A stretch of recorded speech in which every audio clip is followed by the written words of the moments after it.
So I'm gonna cut to the chase of this one. I think there's a very, very big difference between discernment and avoidance, right? Now, we were talking about this in youth group. It really sparked something in me deep.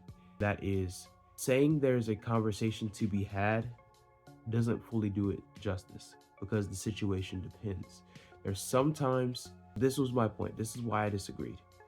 Because there are some times where what you're saying can be correct and it can still be in love. The other person is still not necessarily ready to receive what you're saying. You know what I mean?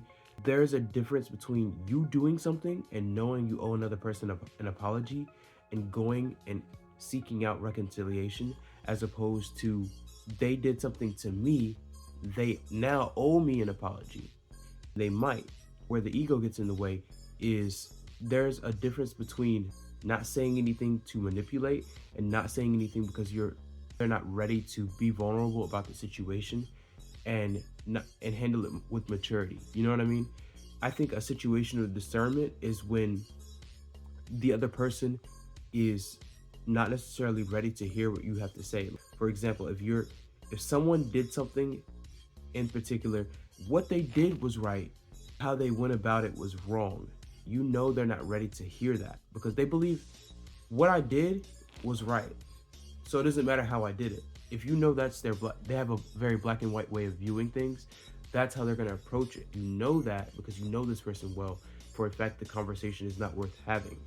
You know what I mean? I think it's Proverbs 26:4-5. Answer not a fool according to his folly. For a fact, if you approach this conversation, it's not going to go in a direction that leads to reconciliation and leads to love and leads to more so dissension. And that's, I'm not even going to say it's a different conversation. That's when that is discernment.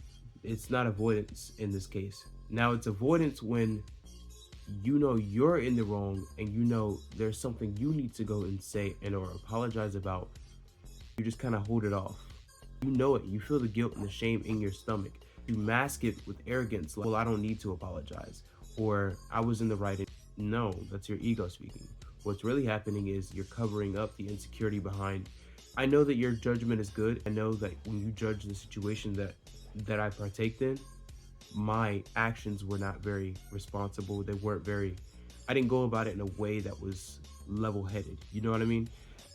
I think it's very important to understand the difference between discernment and avoidance. Discernment is when the situation, you know for a fact, the person is not necessarily ready to receive. Even Jesus knew people were ready, was willing to give the truth, give it in love, knew he's not ready to receive it yet.